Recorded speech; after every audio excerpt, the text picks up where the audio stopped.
ስለ መጻፍንት መጽሐፍ ማጥናታችንን እንቀጥላለን። እዚህ ላይ ደግሞ ዛሬ የምናየው ጌዲዮንን ነው። ጌዲዮን ከዋና ዋና መሳፍንት ወይም ዋና ዋና ነቢያት አንዱ ነው። ነብይና መስፍንም ነበረ። ዋና ዋና መሳፍንት ትናንሽ እና ትላልቅ ተብሎ እንደሚከፈሉ ታውቃላችሁ አይደል? ልክ ነቢያትንም እንደዛ እንደምንከፍለው ለማካፈል የምንጠቀመው መስፈርት ስለነሱ በተጻፈው ርዝመት ላይ የተመሰረተ ነው። ምን ያህል ታላቅ እንደነበሩ አይደለም፣ ምን ያህል ታላቅ እንዳደረጉም አይደለም። ገጾቹ ስለነሱ ምን ያህል ርዝመት እንዳላቸው ብቻ ነው። ጽሑፉ ረዘም ያለ ከሆነ መሳፍንቱ ዋና መሳፍንቱ ወይም ደግሞ ነብዩ ዋና ነብይ ተብሎ ይጠራል። አጭር ከሆነ ደግሞ ትናንሽ መሳፍንት ወይም ደግሞ ትናንሽ ነቢያት ብለን እንከፍላቸዋለን። ስለዚህ ጌዲዮን ከትላልቅ መሳፍንት ነው ማለት እንችላለን። ከሌሎቹ መስፍኖች ይበልጣል። በገጽ ነው ግን በስራ ይበልጣል ማለት አይደለም። እግዚአብሔር ስለሱ የጻፈው ብዙ ነገር መኖሩ ብቻ ነው። እግዚአብሔር በዚህ ሰው ዙሪያና በሱ በኩል በተከፈቱ ነገሮች ሊያካፍላችሁና ወደኛ ሊያደርስ የሚፈልገው ብዙ ነገር አለ። ዛሬ መሳፍንት ምዕራፍ 6 ከቁጥር 1 እስከ 10 ላይ ያለውን እናያለን። ጊዜ ከፈቀደ ሙሉ ምዕራፍ 6ን ለመጨረስ እንሞክራለን። እዚህ ላይም የሚጀምረው የእስራኤል ልጆች በእግዚአብሔር ፊት ክፉ ነገር አደረጉ ብሎ ነው።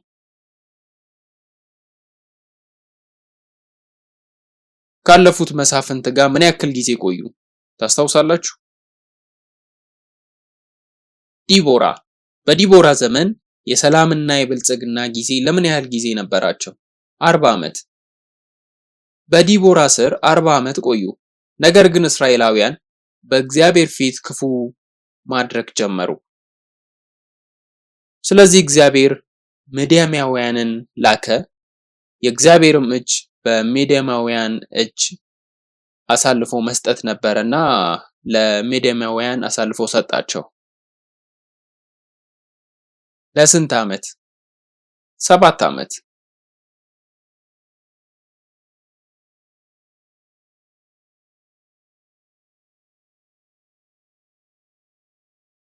ፍሰቱን ከባለፈው ሳምንት ጀምረን እያየነው ነበረ። የጭቆናውና የአገዛዙ ርዝመት እየሰፋ እየሄደ ነው አይደል?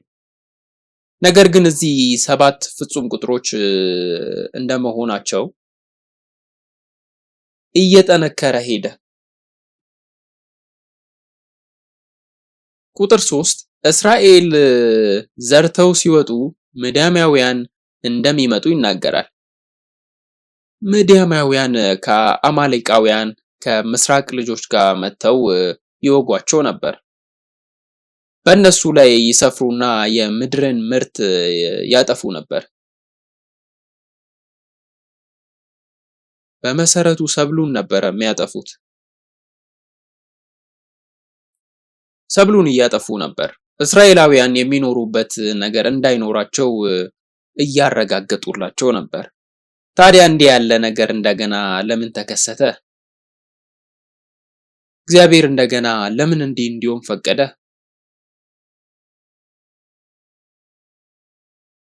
እግዚአብሔርም እንደገና ይናገራቸዋል። መስፍን ከመላክ ይልቅ እግዚአብሔር በዚህ ጊዜ ነብይን ይልካል። እግዚአብሔር ነብይን ለምን እንደሚልክ ከእግዚአብሔር እይታ ለማሰብ እስኪ እንሞክር።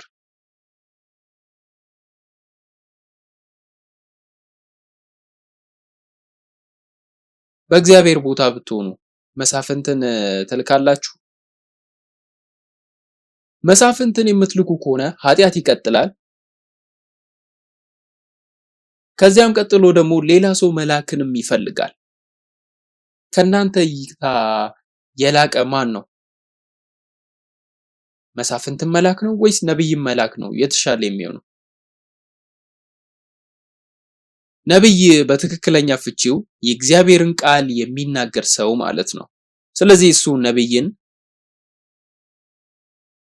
ከእግዚአብሔር በቀጥታ መልእክተኛ ተደርጎ ቢላክ የተሻለ ይሆናል። ከእግዚአብሔር የተገኘ ቀጣዩ መልእክተኛ ይሆናል ማለት ነው። ከቁጥር 7 ላይ አነባለሁ። እንዲህም ሆነ የእስራኤል ልጆች በሚዲያም ምድር ወደ እግዚአብሔር በጮሁ ጊዜ ይላል።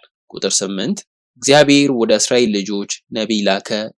እሱም አለ፣ የእስራኤል አምላክ እግዚአብሔር እንዲህ ይላል፣ እኔ ከግብፅ ምድር አወጣኋችሁ፣ ከባርነትም ቤት አስለቀቅኳችሁ፣ ከግብፃውያንም እጅ ከሚጋፏችሁም ሁሉ እጅ አዳንኋችሁ፣ ከፊታችሁም አሳደድኋችሁ፣ አገራቸውንም ሰጠኋችሁ።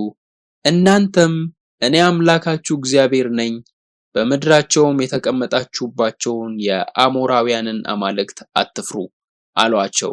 እናንተ ግን ድምፄን አልሰማችሁም። ይሄ ምን ማለት ነው? እግዚአብሔር ለእስራኤላውያን ከግብፅ ያወጣችሁ እግዚአብሔር እኔ እንደሆንኩ አስታውሱ እያላቸው ነበር።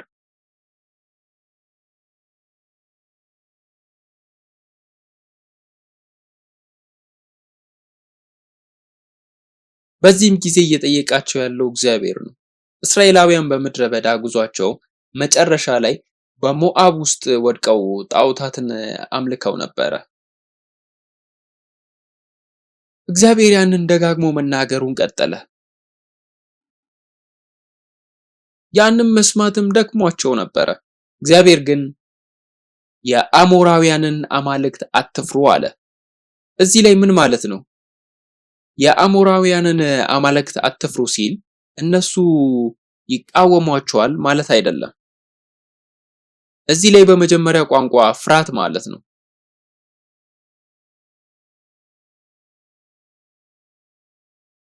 ፍርሃት የሚለውን በትክክል ደግሞ ሲገልጸው እግዚአብሔር የአሕዛብ አማልክትን ሳይሆን ራሱን እንዲፈሩ ይፈልጋል።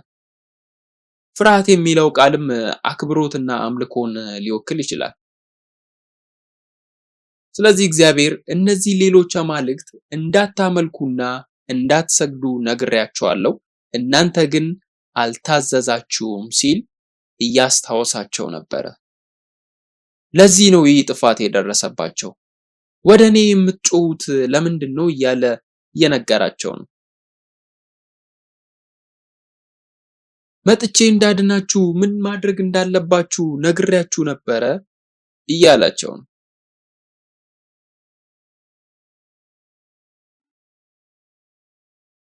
ስለ ባኦላና ስለ አሼራ ስለ አሕዛብ አማልክት ሁሉ በሕይወታችን ውስጥ ስለሚወክሉት ነገር ሁሉ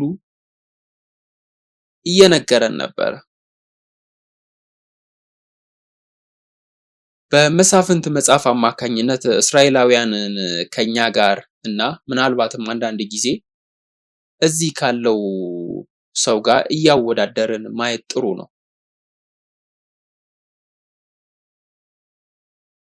ሕዝቡ በሰላም እና በበልጽግና በጥሩ ጊዜ ውስጥ እያሉ ከእግዚአብሔር ለምን ሄዱ?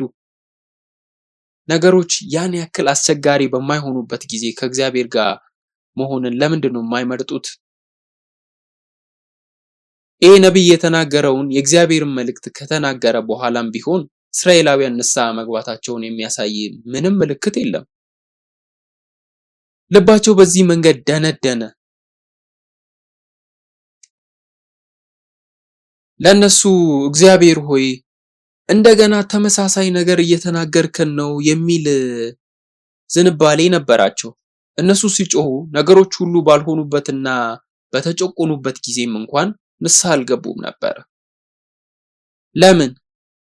ምክንያቱም መልሱም በደንብ ስለሚያውቁ ነው። ነቢዩ ሲመጣ በዚያን ጊዜ እስራኤላውያን ብትሆኑ ኖሮ ምን ታስቡ ነበረ? ነቢዩ ምን እንደሚል ታስባላችሁ አይደል?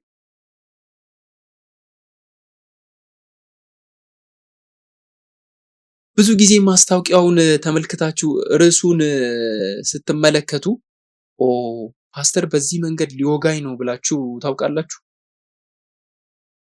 ፓስተር ስለዚህ ጉዳይ ሊያናድደኝ ነው ብላችሁ አስባችሁ ታውቃላችሁ? አንዳንዶቻችሁ የምነግራችሁን አንዳንድ ጥቅሶችን ቀድማችሁ ታውቃላችሁ። ትክክለኛውን መልስ በማወቅ ረገድ በጣም ባለሙያ ሆነናል። በጣም ባለሙያ ሆነናል። በተለይም የሌላን ሰው ችግር ሲመጣ ትክክለኛው መልስ ምን እንደሆነ እናውቃለን። አንዳንዶቻችሁ የምለውን ስለምታውቁ ከኔ ጋር ለመመካከር እንኳን እንደማትመጡ አውቃለሁ። ምክንያቱም ሁላችንም መልሱን እናውቃለን። መልሱን እናውቃለን። ምን እያደረግን እንደሆነም እናውቃለን። ግን ችግሩ ምንድን ነው?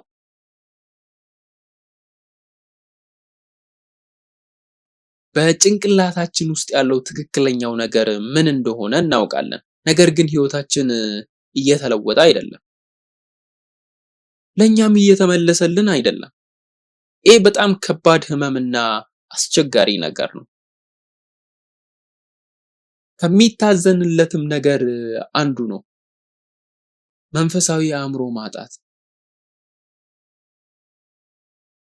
የምናየውን እንኳን አናውቅም። የምናደርገውን እንኳን አናውቅም። እናም ባወቅንበት ጊዜ እንኳን መለወጥ አንፈልግም። እና እንደዚህ አይነት ነገር ውስጥ ስገባ ምናልባት እሱ እንደገና እያስቸገረን ነው እንላለን። አዎ እንደገና። ምክንያቱም መጽሐፍ ቅዱስ እንደገና ደጋግሞም ይነግረናል። እግዚአብሔርም ደጋግሞ ስለሚለወጥ ነገር እየደጋገመ ያስታውሰናል። እኛም ደግሞ ወደ መጥፎ ልማዶቻችን ደጋግመን እንመለሳለን። ስለዚህ እኛ እያልን ያለነው እና እስራኤላውያን መጀመሪያ ታድነናለህ ከዚያም እንወጣለን እያሉ ነበረ። መጀመሪያ አሳየን ከዚያም እንወጣለን እያሉ ነበረ። ገንዘቡን አሳየኝ ከዚያም እሄዳለሁ እንደማለት ነው። ይህ በጣም የባቢሎን ግንብ ጋር ማስተዋል ያለብን ነገር ነው። የባቢሎን ጽንሰ ሐሳብ ወይም አስተሳሰብ መንገድ ነው። ስለዚህ እግዚአብሔር ወስኗል ወይም በእርግጥ አስቀድሞ አቅዶ ነበረ። እግዚአብሔር ወደ ጌዲዮን ይመጣል። ይሄ የመጀመሪያው ነጥብ ነው። ይሄ የጌዲዮን የመጀመሪያ ገጽታ ነው። እንደ ርዕሱ ፈሪው ጌዲዮን ይላል። ጌዲዮን በኤብራይስጥ ስም የእንጨት ቆራጭ ወይም የእንጨት ጠራጊ ማለት ነው። እንዲሁም ተዋጊ ማለት ነው። ግን እሱ ተቃራኒ ነበረ።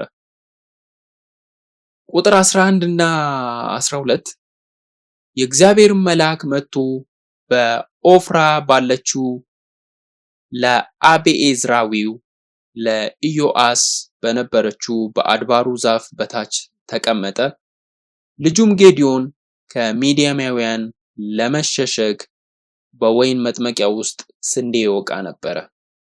ቁጥር 12 የእግዚአብሔር መልአክ ለሱ ተገልጦ አንተ ጽኑ ኃያል ሰው እግዚአብሔር ካንተ ጋር ነው አለው።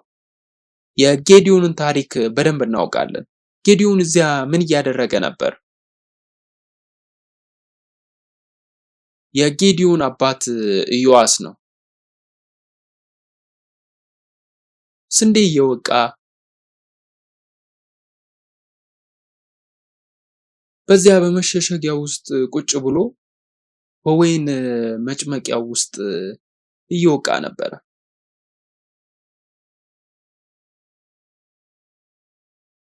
ወደዚያች ቅድስት ምድር ሄዳችሁ የወይን መጭመቂያ ምን እንደሚመስል አይታችሁ ታውቃላችሁ? በመሬት ውስጥ ያለ ጉድጓድ ነው እና ወይኑን ሁሉ የሚያከማቹበት ቦታ ነው። ሰዎች ገብተው ይረግጧቸዋል። ጭማቂው ወደ መያዣ የሚፈስበት ትንሽ ቦይ አለ።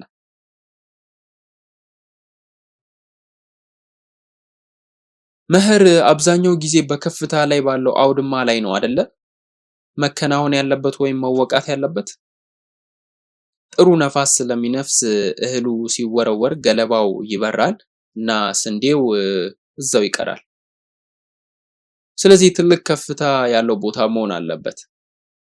ነገር ግን ይህ ሰው በወይን መጭመቂያ ውስጥ ትንሽ ማጭድ ይዞ እዛው ላይ እየወቃ ነበር። እዚህ ላይ ምን ማድረግ ነው የሚቻለው? ሚዲያማውያን እዛው ቢያገኙት ሰብሉን ይነጥቃሉ ወይስ ያጠፋሉ?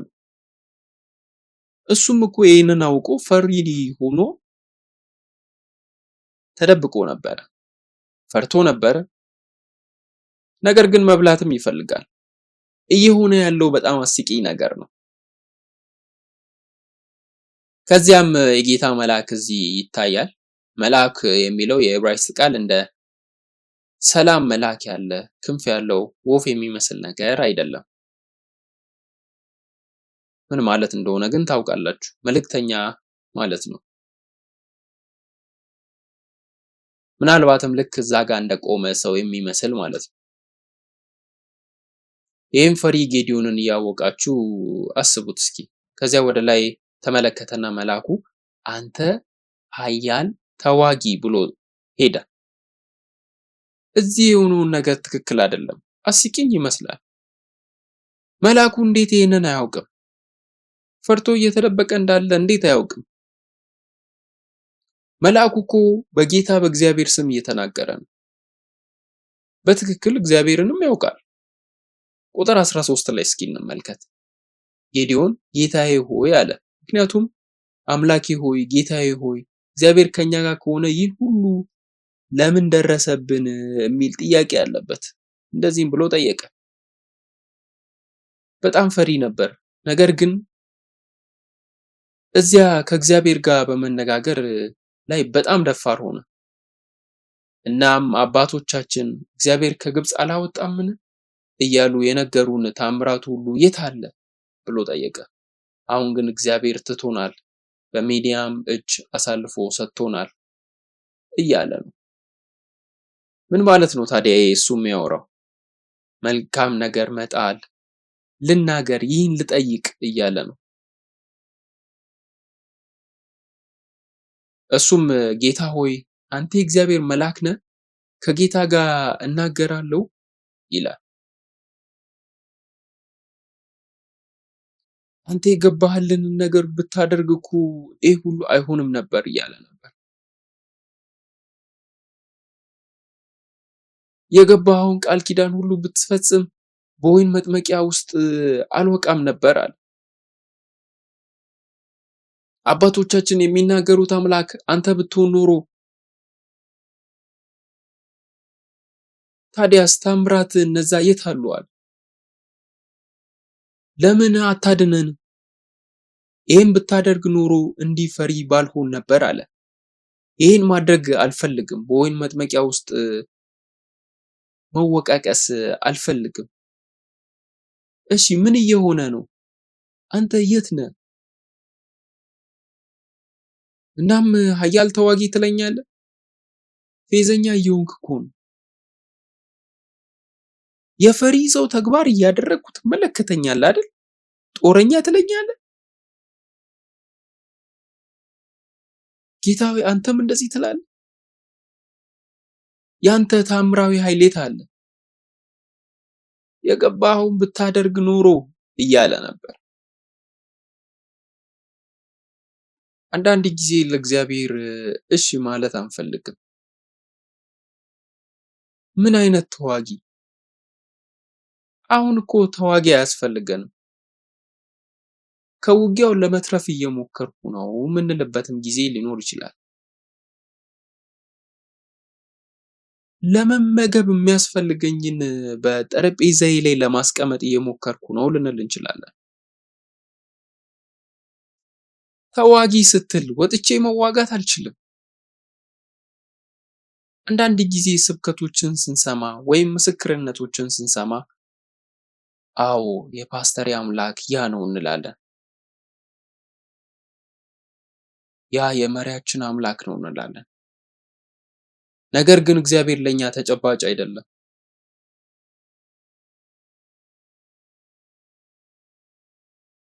እግዚአብሔር የሚያደርጋቸውን እነዚህ አስደናቂ ነገሮች በሙሉ ለኛ ለግላችን እንደማያደርግ ሊመስሉን ይችላል።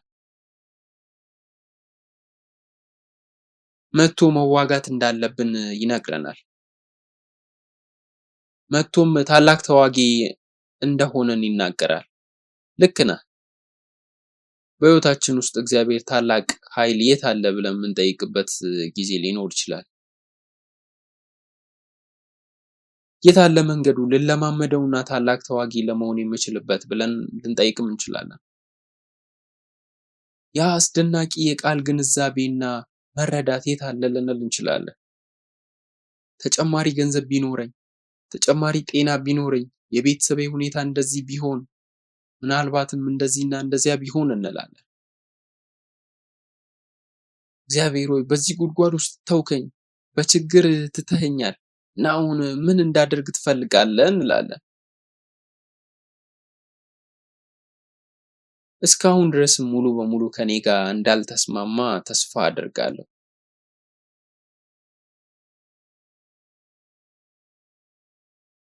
ግን ታላቅ ተዋጊ መሆን እንደሚቻል ፊታችሁ ላይ ማየት እችላለሁ። ያ እኮ አመክንዮአችን ነው። አንዳንድ ጊዜ በእርግጥ የእግዚአብሔርን ስራ መስራት እንችላለን። ተጨማሪ ገንዘብ ቢኖረኝ፣ ተጨማሪ ጊዜ ቢኖረኝ፣ ይሄ ከሆነ እና ያ ከሆነ እንላለን። ነገር ግን ባህሩን የከፈለው አምላክ አምላኬ አይደለም ልንል እንችላለን። ጴጥሮስ ውሃ ላይ እንዲራመድ የፈቀደ አምላክ ይህን አያደርግልኝም ልንልም እንችላለን። ለዚህ ነው በጣም ፈሪ የሆንኩት። በምን ነገር ላይ መመካት እንዳለብኝ ግራ ገብቶኛል። እግዚአብሔር ሆይ አንተ ኃይሉን አሳየኝ፣ እኔም እከተልሃለሁ እንላለን። የጌዲዮን ችግር ምን ነበር? ልክ ከኛ ችግር ጋር የሚመሳሰል ነው አይደል? ችግራችን ከዚህ ጋር የሚመሳሰልና የሚቀራረብ ነው ብዬ እገምታለሁ። ነገር ግን የጌዲዮንን ችግር እስኪ እንደገና እንመልከተው። መሳፍንት ምዕራፍ 6 ከቁጥር 13 ጌዲዮንም ጌታዬ ሆይ እግዚአብሔር ከኛ ጋር ከሆነ ይህ ነገር ሁሉ ለምን ደረሰብን? አባቶቻችንስ እግዚአብሔር ከግብፅ አውጥቶናል ብለው ይነግሩን የነበረው ታምራቱ ወዴት አለ? ወዴት አለ? አሁን ግን እግዚአብሔር ትቶናል፣ በሚዲያምም እጅ አሳልፎ ሰጥቶናል አለው።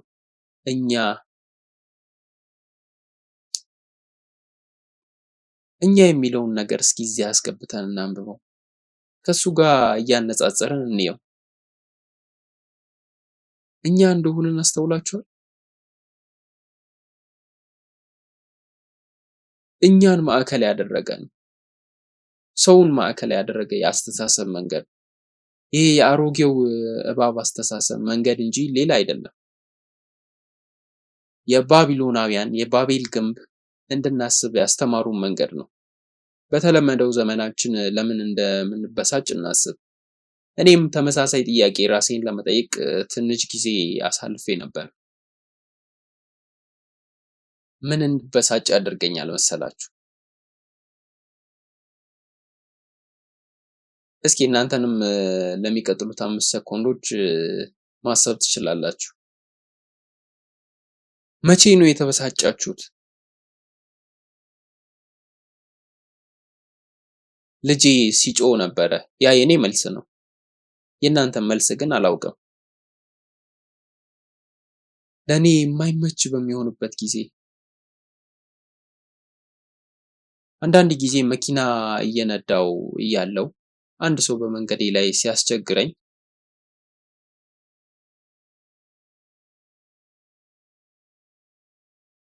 ብሬክ ላይ መራመድ ሲኖርብኝ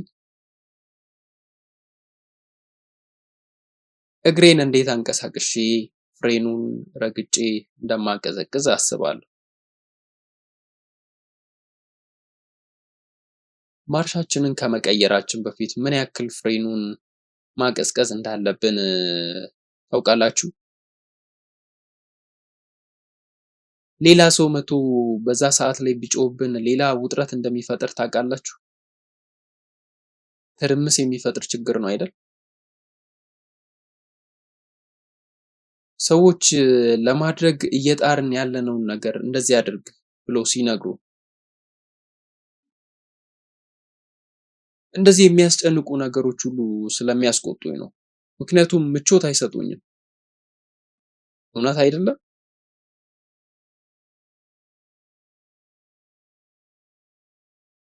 ምክንያቱም ቴክኖሎጂ እያደገ ሲሄድ እና ጊዜ እያለፈ ሲሄድ ምቾት እንዲሰማን ራሳችንን ስላሰለጠንን ነው። እየጨመረና እየተመቻቸ እንዲሄድ ነው የምንፈልገው። ከራሴ እይታ በመነሳት በፈጠርኩት አመክንዮ በጣም ጎበዝ ነን። ስለዚህ ይህን አድርጌያለሁ እና በቡድኖች ወይም በሰዎች መካከል ብዙ ክርክሮችና ጠቦችንም አይቻለሁ እና የተመለከትኩት ሲጣሉ የሰሩት ስህተት በመርሳት በጣም ጎበዝ እንደሆኑ ነው። አንዳንድ ጊዜ አስባለሁ እነሱ ማለት የለባቸውም የምለውን ነገር ሲሉ።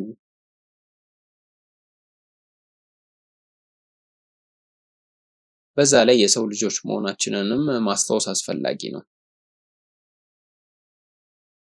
አንዳንድ ጊዜ ሆን ተብሎ የሚደረግ ነው ወይስ በእርግጥም በአጋጣሚ ነው ብዬ አስባለሁ።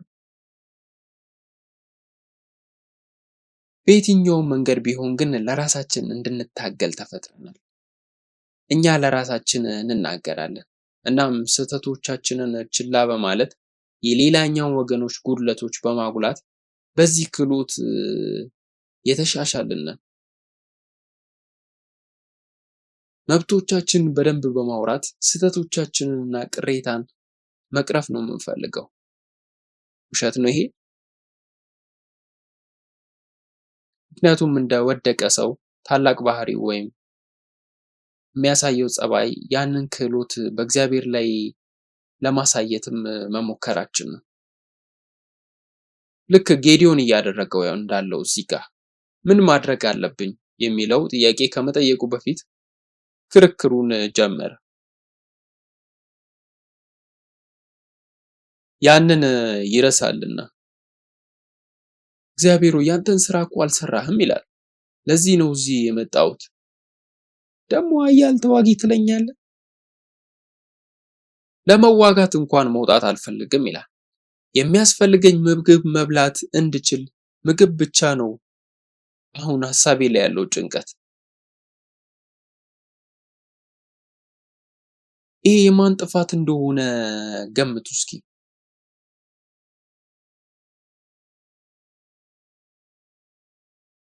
እግዚአብሔር ሆይ እስኪ ተመልከት ሁኔታውን። አንተ እኮ የምታድን ድል የምትሰጥ አሸናፊ የምታደርግ አምላክ አይደለህም እያለ ነው። በጣም ጠባብ አስተሳሰብ ነው ያለው አይደል? ራስ ወዳድና ኃላፊነትን የሚሸሽ ሰው አስተሳሰብ ነው ያለው። ቁጥር 14 ላይ እግዚአብሔር ወደ እሱ ዘወር ብሎ በዚህ በጉልበት ሂድ፣ እስራኤልንም ከሚዲያም እጅ አድን፣ እነሆ ልኬሃለሁ አለው። ጌታ የተናገረውን በእውነት ሰምቶ ነበርን? ስብሰባ ላይ ሆናችሁ አንድ ሰው ቅሬታ ወይም ደግሞ ሐሳብ ሲያነሳ ልክ ነው እንላለን።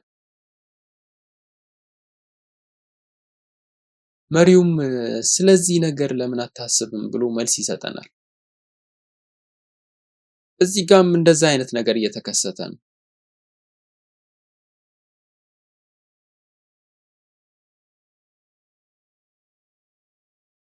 እኔን አላዳንክም እያልክ ነው፣ እኔ ግን አሁን እልክሃለሁ፣ አንተ ህዝቡን አድን አለው።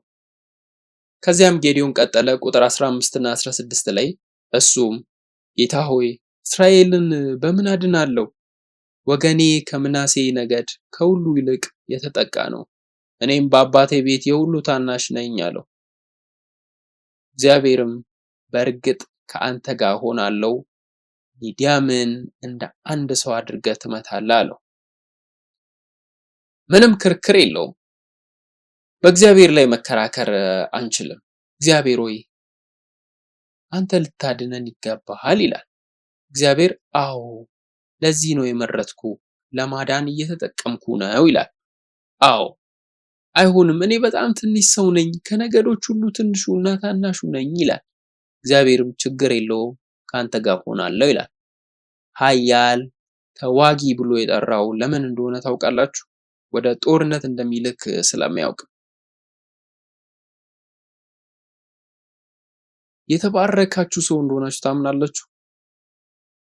ምሽግን ሁሉ የምትሰባበሩ የጠላትን ዓላማ ሁሉ የምታፈርሱ ታላቅ ተዋጊ እንደሆናችሁ ታምናላችሁ? የእስራኤል አምላክም ታላቅና አሸናፊ ስም እንዳለው ታምናላችሁ? አሜን። ለምንድን ነው አማኞች እያነሱ የሚሄዱት?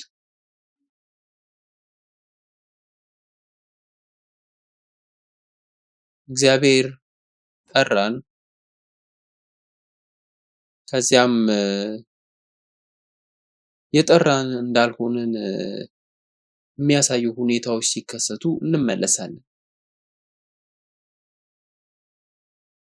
እኔ አይደለሁም እንላለን። ነገር ግን እግዚአብሔር በዛ ስም ነው የሚጠራ። እግዚአብሔር እነዛን ሁሉ በረከቶች ሰጥቶናል እና ከዛ በፊት ብዙ ጊዜ አሜን ብለን ተቀብለናል።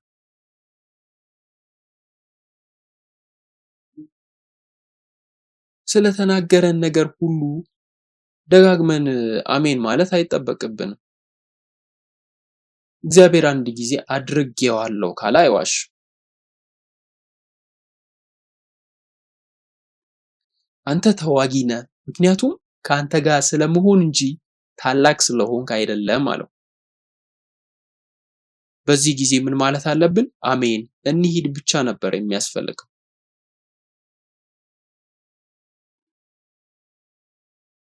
እሺ አንተ ስፈልገውና ስጠብቀው የነበረው ታላቁ አምላክ ነህ፣ ይኸው አሁን ተጠቀመኝ ማለት አለብን። ታላቅ አይሆንም? ነገር ግን ቁጥር 17 እና 18 ጌዲዮን አሁን በፊት ሞገስ አግኝቼ ቢሆን ኖሮ አለው። አያችሁ ጌዲዮን ፈሪ ነው፣ ግን ሞኝ አይደለም።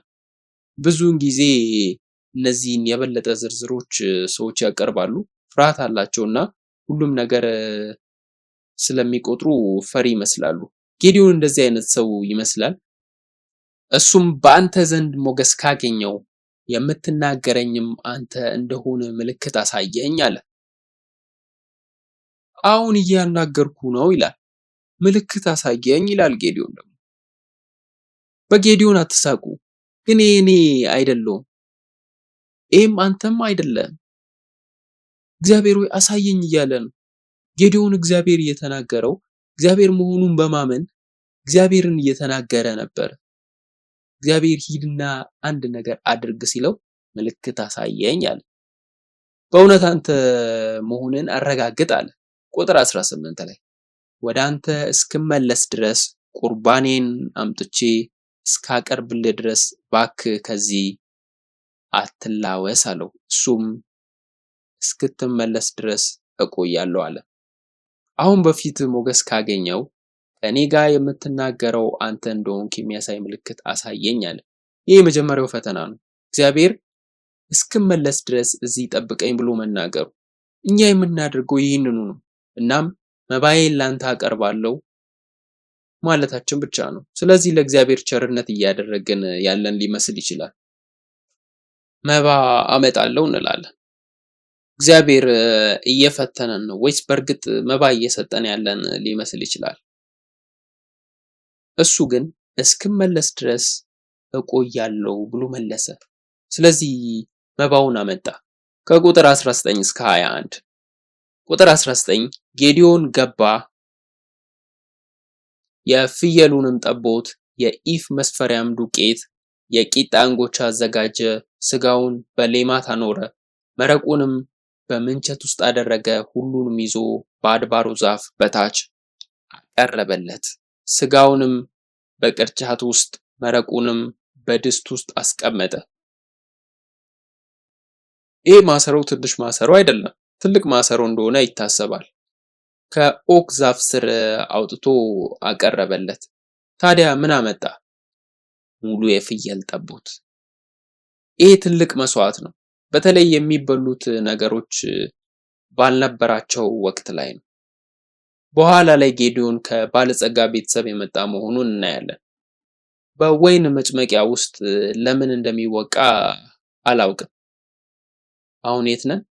ቁጥር 20 ቁጥር 20 እሺ። የእግዚአብሔር መልአክ ስጋውንና የቂጣውን እንጎቻ ወስደ በዚህ ድንጋይ ላይ አኑር፣ መረቁንም አፍስስ አለው። እንዲሁም አደረገ። ታዲያ መልአኩ ምን እያደረገ ነው?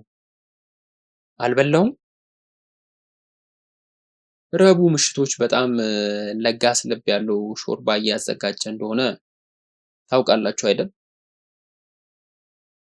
ይሄን ጨርሰን ወደ ላይ ወጥተን እንደ መጀመሪያ ጉድጓድ ስናይ ብናመጣና እግዚአብሔር አይደለህም፣ ነገር ግን የሾርባው ጥሩ ክፍል ወደ ክፍሌ ስላመጣ በእውነት አከብርሃለሁ ብለን ብንቀምሰው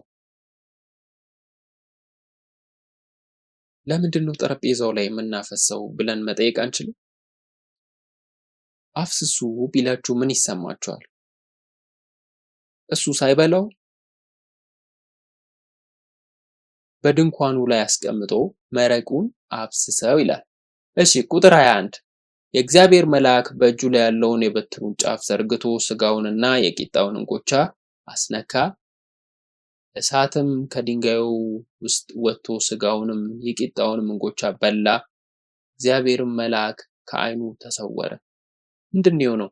ጌዲዮን ይህን በጣም ትልቅ መስዋዕት የመሞከር ሀሳብ ቢኖረውም ዛሬ ባለው ሁኔታ $100,000 ያወጣለት ነገር ነው እንበል። መልአኩም እጁን ሰጥቶ ትንሽ ቢበላ ኖሮ ጌዲዮን ሰው ብቻ እንደሆነ ያስብ ነበር። ነገር ግን መልአኩ ምንድን ነው ያሳየው? ጌዲዮን መላእክት ሲመጡ ልክ አብርሃም ቤት መልአክ እንዳደረጉት ሁሉ መልአኩንም እያሳደደ ነበር።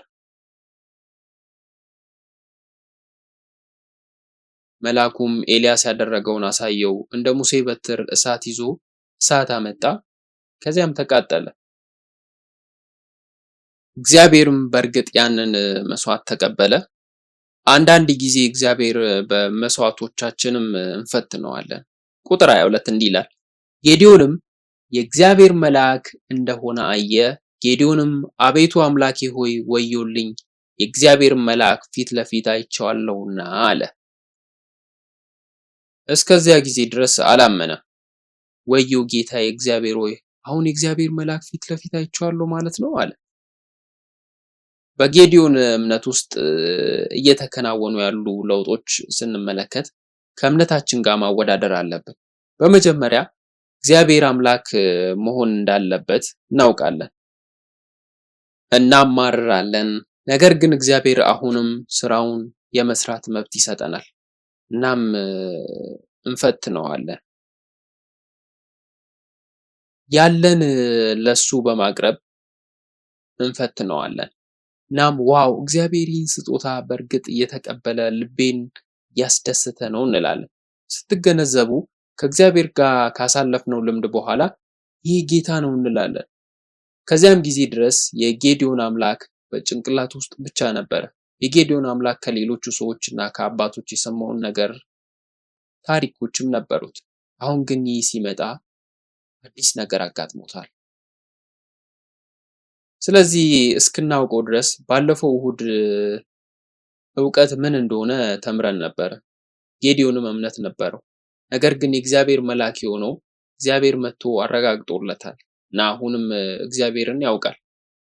በህይወታችን ውስጥ የእግዚአብሔርን ስራ በትክክል እስክናውቅ ድረስ ወይም ቤት ውስጥ ማጭድ እርስ በርሱ የሚጋጭ ህይወት መኖራችንን ልንቀጥል እንችላለን። በጣም አስተማማኝ ህይወትንም መኖር መቀጠል እንችላለን። የእግዚአብሔር መልአክ የሆነው የእግዚአብሔር ግን መጥቶ ጀግና ተዋጊ ብሎ ጠራው፣ ስራውንም ጀመረ። ጌዲዮንም እግዚአብሔርን ማወቅ ጀመረ። ሲያውቀውም ወዮ አለ። ቁጥር 23 ጋር እንምጣ። እግዚአብሔርም ሰላም ላንተ ይሁን አለው፣ አትፍራ አትሞትም አለ። ምክንያቱም ቁጥር 22 ላይ እግዚአብሔር ፊት ለፊት አየሁት እሞታለሁ ብሏል። አሁንም የእግዚአብሔር ታላቅ ፍርሃት ነበረ። ቀደም ሲል የአሞራውያን አማልክት መፍራት የነበረባቸው፣ አሁን ግን የእግዚአብሔር ፍርሃት ወደቀበት። እግዚአብሔርም ሰላም ላንተ ይሁን አለ። ከዚያም ጌዲዮን በዚያ ለእግዚአብሔር መሠዊያ ሰራ። ይሄ እውነተኛ መስዋዕት ነው። እግዚአብሔር ሰላም ነው። እግዚአብሔር ሰላም ብሎ የሰየመው ነገር ሁሉም ሰላም ነው። በዕብራይስጥ ያህዌ ሻሎም ማለት ነው። ሰላም፣ የሰላም በረከት በእናንተ ላይ ይሁን ብዬ ጸልያለሁ። ሰላም፣ የሰላም በረከት በእናንተ ላይ ይሁን። አሜን አትሉ? እስከዚህ ድረስ እምነቱ የተረጋጋ አልነበረም። እዚያም እዚህም የሚለካ በእግዚአብሔርም ላይ እምነት ሊኖረው አልቻለም። ስለ ሚዲያማውያን እንዴት እንደሚናገርና ስለ እነሱ የሚያስበውን ሁሉ እግዚአብሔር እንዴት እንዳላቀቀው የሚገልጹ ክፍሎችን አይተናል። ነገር ግን እግዚአብሔር መጥቶ ይሄ እኔ ነኝ፣ ስለ አንተ የሰማኸው ትክክል አይደለም፣ ስለ እኔ የሰማኸው ነገር ግን ትክክል ነው አለው። ተመልሶም አገኘው። የመጀመሪያ ልምዱም ታላቅ ፍርሃት ሆነ። ምን ላድርግ? ከዚያም ሰላም ላንተ ይሁን አለ። ደቀ መዛሙርቱ ኢየሱስ ከተሰቀለ በኋላ በሮማውያን ሊይዙ ስለሚችሉ በፍርሃት ውስጥ በነበሩበት ጊዜ ይህን የተናገረው ማን ነው? ኢየሱስ ራሱ ነው አይደል? ሰላም ለእናንተ ይሁን አለ። ሰላም ለእናንተ ይሁን የሚለው ከእግዚአብሔር ወይም ከልባችን ሰምታችሁ ታውቃላችሁ? ይህ ሰላም በእርግጥ ሁሉንም ጭንቀቶቻችን፣ ስጋቶቻችንን የሚያስወግድ ነው። ቤተ ክርስቲያን እያንዳንዱ አባል የያህዌ ሻሎምን በረከት እንዲቀበል ጸልያለሁ። ስለ እግዚአብሔር ማረጋገጫ ከሌለን ሰላም የለም። ነገር ግን የእግዚአብሔር ማረጋገጫና ከኔ ጋር የሚሆነው እንዴት እንደሆነ ነገሮች ጥሩ ባልሆኑበት ጊዜ እንኳን ቢሆን ሰላምን የሚሰጠኝ አምላክ እሱ ነው ብለን መተማመናችን ትልቅ ነገር ነው። በዚህም ይቀጥላል። ጌዲዮን እግዚአብሔርን እንደፈተነ አስታውሱ። አሁን የማን ተራ ነው? እግዚአብሔር የሚፈትንበት ጊዜ ነው። የያህዌ ሻሎም ፈተና ብዬ እጠራዋለሁ። ሰላም ሰጠሁ፣ አሁን በእውነት ታምነ እንደሆነ እስቲ ልይ አለ። ቁጥር 25 እንዲህ ይላል፣ በጊዜ ምክንያት እዚህ ቆም ብለን በሚቀጥለው ሳምንት እንቀጥላለን። ከዚህ በኋላ የተለያዩ ፕሮግራሞች አሉ። እሺ በፍጥነት ለመሆን እየሞከርን ነው። ቁጥር 25 እንዲህ ይላል፣ እግዚአብሔርም በዚህ ሌሊት የአባትህን በሬ 7 ዓመት የሆነውን ሁለተኛውን በሬ ውሰድ፣ የአባትህም የሆነውን የበዓል መሠዊያ አፍርስ፣ በሱም ዙሪያ ያለውን የማምለኪያ አጸድ ቁረጥ አለው። አሁን እግዚአብሔር ይህን ፈሪ የአባቱን ታላላቅ የበዓልና የአሼራ ሐውልቶች እንዲያጠፋ እየተናገረ ነው። አሁንም የአባቱን ተወዳጅ የአባቱን ውድ የቤት እንስሳትም እንዲሰዋ እየጠየቀ ነው። ቁረጠው እያለ ነው።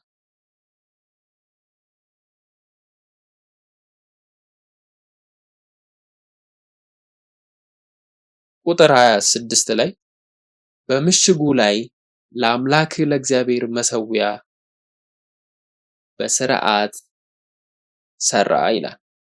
በዚያም ኮረብታ አናት ላይ ለአምላክ ለእግዚአብሔር መሠዊያ አሳምረ ሥራ፣ ሁለተኛውን በሬ ውሰድ፣ በዚያም በቆረጥከው በማምለኪያው አጸዱ እንጨት ላይ የሚቃጠለው መስዋዕት አቅርብ አለው። ሐውልቱን አፍርሰ ያንን ለሚቃጠል መስዋዕት እንደ እንጨት ትጠቀማለህ አለው። አሁንም ይህ ሰው ይህን ለማድረግ ትንሽ ልብ ውስጥ ድፍረት አለው። ለጌዲዮን ይህ ምናልባት ከመሄድና ከመሞት የባሰ ነበር፣ ግን አደረገው። ጌዲዮን ከአገልጋዮቹ 10 ሰዎችን ወሰደ። ሐውልቶቹ ምን ያህል ትልቅ እንደሆኑ መገመት ትችላላችሁ። ለማጥፋት 10 ሰዎች ያስፈልጋሉ። እግዚአብሔርም እንዳዘዘው አደረገ። ነገር ግን የአባቱን ቤትና የከተማውን ሰዎች በቀን ለማድረግ ስላልፈለገ በሌሊት አደረገው። ቢያንስ ያደረገው ግን በሌሊት ማንም ማየት በማይችልበት ጊዜ አደረገው። የከተማው ሰዎች በማለዳ ሲነሱ እነሆ የበዓል መሠዊያ ፈርሶ ነበር።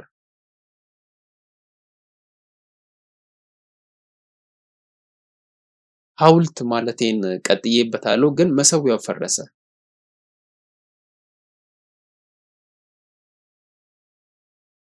የአሼራውም ምስል ተቆርጦ ሁለተኛው በሬ በተሰራው መሠዊያ ላይ ቀረበ። አሁን ጌዲዮን የት እንዳለ መገመት እንችላለን። ጌዲዮን የት እንደተደበቀም ማሰብ እንችላለን። እነዚህ ሁሉ የቴሌቪዥን ፕሮግራሞች ወይም ድራማዎች፣ የድሮ የመንግስት ፊልሞች መገመት ትችላላችሁ። ይህ ሰው በሌሊት መሰዊያውን ያፈርሳል። ማንን ይፈራል? አንደኛው አባቱ። ምን አይነት አባት እንደነበረ መገመት ትችላላችሁ። ይህ መሰዊያ በቤቱ ውስጥ በቂ ነው። በኋላ ላይ የከተማው ሰዎች ሁሉ ሲመጡ እናያለን። እናም በዚህ የተሰበረ መሰዊያ ችግር ምክንያት ተሰበሰቡ። ይህ ማለት የእሱ አባት እንደ መንደሩ ከንቲባ ማለት ነው። ቤቱም ሰዎች ለማምለክ የሚመጡበት ሀብታም ቤት ሳይሆን አይቀርም። አባቱ ምናልባት የበዓሎና የአሼራ አምልኮ ካህን ሊሆን ይችላል። በቤቱም ነበረ፣ መሰዊያውም ነበረ። ነገር ግን ሌሎች ሁሉ ያንን መሰዊያ ይጠቀሙ ነበር። ቁጥር 29 ሰዎቹ እርስ በርሳቸው ይህን ያደረገው ማን ነው ተባባሉ። ፈልገውም ሲጠይቁ የኢዮአስ ልጅ ጌዲዮን ይህን አደረገ አሉ። ለአባቱም እንዴት ያለ ታላቅ ውርደት ነው! የራሱ ልጅ እንጂ አሸባሪ አይደለም ይህን ያደረገው። የከተማው ሰዎች ኢዮአስን ልጅ ይሞት ዘንድ አውጣው አሉት። የበዓሉን መሰዊያ አፍርሶ የአሼራን ጣዖት ቆርጦ ነበር። ኢዮአስ ግን ለተቃዋሚዎች ሁሉ ለባኦል ትከራከራላችሁ ወይስ ታድኑታላችሁ አላቸው። ለሱም የሚማልድ እስከ ጠዋት ድረስ ይገደላል አለ። ይህ ሰው ምን ያህል ኃያል እንደነበረ የመሰዊያው ባለቤትም እንደነበረ እዩ። ነገር ግን እያንዳንዱ አባት ለልጁ ይቆማል። ምናልባት እንደ አብርሃም አባት እንደ ታራ ነው። ምናልባት የሚሆነውን ነገር አይቶ ይሆናል። ጌዲዮን አግኝቶትም አነጋግሮት ሊሆን ይችላል። ከዚያም እግዚአብሔር ከሆነ ለራሱ ይሟገታል። እውነተኛው አምላክ ከሆነ ጌዲዮንን ይግደለው ብሎ ያስባል። ለምን ለባኦል ትቆማለህ? ጌዲዮን ይህን ለመናገር ድፍረት አላገኘም። ነገር ግን አባቱ እንዲህ ብሏል። አንድ ሰው የባኦልን መሰዊያ ስላፈረሰ ጌዲዮን ባኦል ይሟገት የሚል ቅጽል ስም ተሰጥቶታል። መሰዊያውን ስላፈረሰ። አሁን ቁጥር 33 እስከ 35 ያለውን እንመልከት። ምድያማውያን፣ አማሌቃውያን፣ የምስራቅ ልጆች ሁሉ ተሰበሰቡ ይላል። ጦርነቱ እየተካሄደ መሆኑን አስታውሱ። ተሻግረው በኢዝራኤል ሸለቆ ሰፈሩ። ስለዚህ የእግዚአብሔር መንፈስ በጌዲዮን ላይ ወረደ። መለከት ነፋ። የመለከት አንዱ ዓላማ ሰዎች ጦርነት እንዳለ እንዲያውቁ ማድረግ ነው። ሌላኛው ህዝቡን መሰብሰብ ነው። መለከቱን ነፋ። አቢዔዝራዊውም እንዲከተሉት ተጠሩ። በምናሴ፣ በአሴር፣ በዛቢሎንና በዙሪያው ባሉት ነገሮች ሁሉ መልእክተኞችን ላከ። ሊገናኙትም መጡ። ስንት ሰዎች ተሰበሰቡ? 32,000። ከዚያም ጌዲዮን በቁጥር 36 ላይ እግዚአብሔርን እስራኤል በእኔ እንደተናገርከው የምታድን ከሆነ እነሆ የበግ ጠጉር አኖራለሁ አለ። ይህን ታሪክ ታውቃላችሁ። የበግ ጠጉር ፈተና ነው። በሚቀጥለው ሳምንት እንቀጥላለን። ነገር ግን በዚህ ልተወው። ትዕዛዙ የተሳሳተ ነገር ነው። መጀመሪያ ህዝቡን ጠርቶ መለከት ነፋ። ምናልባት ልብ የሚነካውን ንግግር ጨረሰ። እንሂድ የሚል 32,000 ሰዎች ተሰብስበዋል። ከዚያም ዞሮ እግዚአብሔር ሆይ በእኔ የምታድን ከሆነ ልፈትን አለ። ይህ ፈተና ካልሰራስ? ለ32,000 ሰዎች ይቅርታ፣ የውሸት ማንቂያ፣ ወደ ቤት ተመለሱ ብሎ ሊነግራቸው ነው? እግዚአብሔርን በመጀመሪያ ሊፈትነው ይገባል ወይስ ቢተወው ጥሩ ነው? ያንን ትቶ ወደ ጦርነት ቢሄድ ጥሩ ነው? የትኛው ነው የሚሻለው? ለምንድን ነው ይህንን ትዕዛዝ ያመጣው? በዚህ ሳምንት እስኪ ስለዚህ ጉዳይ አስቡ። 32,000 ሰዎች ለምን 300 እንደሆኑ አስቡ። ያንን ታሪክ እንደምናውቀው እናስባለን። ግን ዛሬ ጌዲዮን ለእግዚአብሔር ምን እያለ እንደነበር እናስታውስ። ለእግዚአብሔር የምንለው ይህንን አይደለም፣ በቃላትም አንገልጸውም። ነገር ግን በልባችን እግዚአብሔር በእርግጥ ፓስተሩ የሚናገረው የእግዚአብሔርን ቃል ነው፣ እግዚአብሔር በሱ ውስጥ ሆኖ እየተናገረን ነው ብለን እንጠይቃለን። መጽሐፍ ቅዱስ የሚናገረው ስለ እግዚአብሔር ነው። እግዚአብሔር አምላኬ ነውን?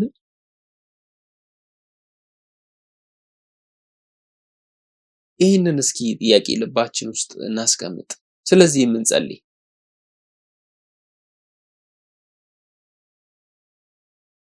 ልክ በዚህ መዝሙር ቢወድቅም ከኔ በኩል የሚለውን መዝሙር ታውቃላችሁ አይደል? እንደዚህም ብለን እንደዘመር ነው እግዚአብሔር በእርግጥም እንዲረዳን እንጸልይ፣ በጸጋው በምህረቱ። እስራኤል ውድቀቱን ከቀጠሉ በኋላ እንኳን እግዚአብሔር ምህረትን አድርጎላቸው ነበር። መጥቶም እጅግ ፈሪ የሆነውን ሰው የታላቅ የባኦላንና የአሼራን አምላኪ ልጅ መረጠ።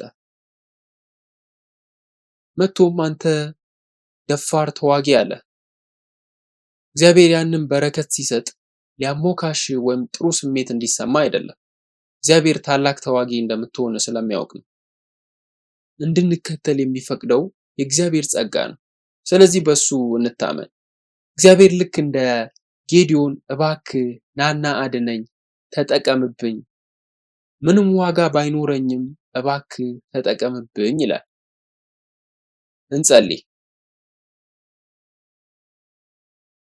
ውድ የሰማይ አባት ሆይ ምሳሌ ስለሰጠህን እናመሰግናለን። እንዲህ ያለ ትንሽ ሰው ስራን መስራት ስለቻለ እናመሰግናለን። ግን ያ እኔ ነኝ፣ ያኛ ነን። እንደ አብርሃም ኤልያስና ሙሴ እንድንሆን እርዳን። ልክ ሙሴ ችሎታ እንደሌለው ዳዊትም ከሁሉ ታናሽ እንደነበረው ሁሉ ነገር ግን በእጅ ሲቀመጡ ታላላቅ ተዋጊዎች እንደሆኑ አባቶ እባክህን የጽዮን ቤተክርስቲያን እያንዳንዱ አባል ታላላቅ ተዋጊዎች እንዲሆኑ ፍቀድ። በእጅም እንያዝ። ልክ ለጌዲዮን ቃል እንደገባኸው በየቀኑ የምንዋጋው ተዋጊ እንድንሆን እንድታደርገን እጸልያለሁ።